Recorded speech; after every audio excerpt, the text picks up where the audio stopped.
Tapat na Pilipino, matalinong pagboboto para sa kinabukasan. Number 1. Anong kahulugan ng tapat na Pilipino?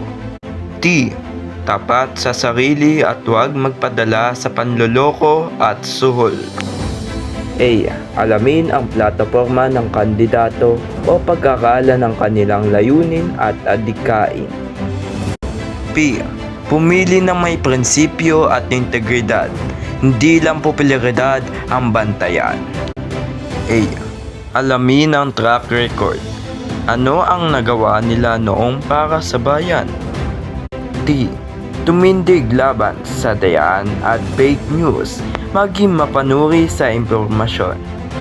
2. Mga hakbang sa matalinong pagboboto. 1. Kilalanin ang kandidato.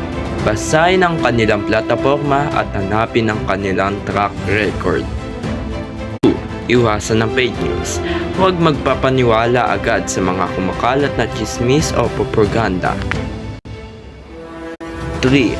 Huwag magpa-impluwensya sa pera o kasikatan. Piliin ang mga kakayanang mamuno, di lang sikat o mamayan. 4. Unahin ang bayan, hindi lang pansariling interes. Huwag bumoto dahil lang sa isang utang na loob o dahil sikat ang kandidato.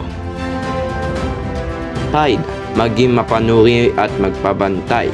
Siguraduhin ang patas at malinis na eleksyon sa pamamagitan ng pagbabatay sa proseso.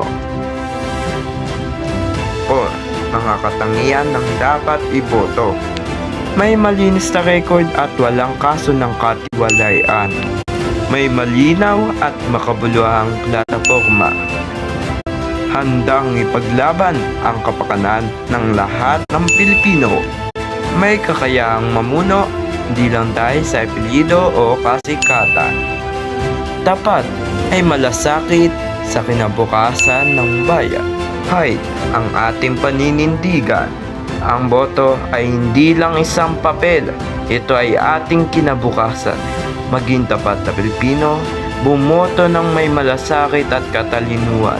Para sa isang maliwanag na Pilipinas, pumili ng tama.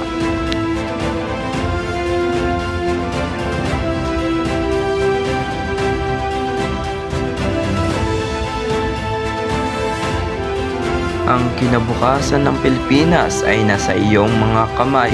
Huwag sayangin ang iyong boto. Tayo ang Pilipino ang gagawa ng pagbabago. Magsimula tayo sa tamang pagboboto.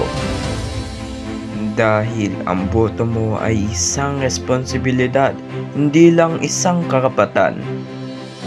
Sa eleksyon, piliin ang tama, ipaglaban ang katotohanan at huwag magpalinlang. Maging tapat na Pilipino. Isang paalala mula sa BCNMC-TBM. People have many dreams.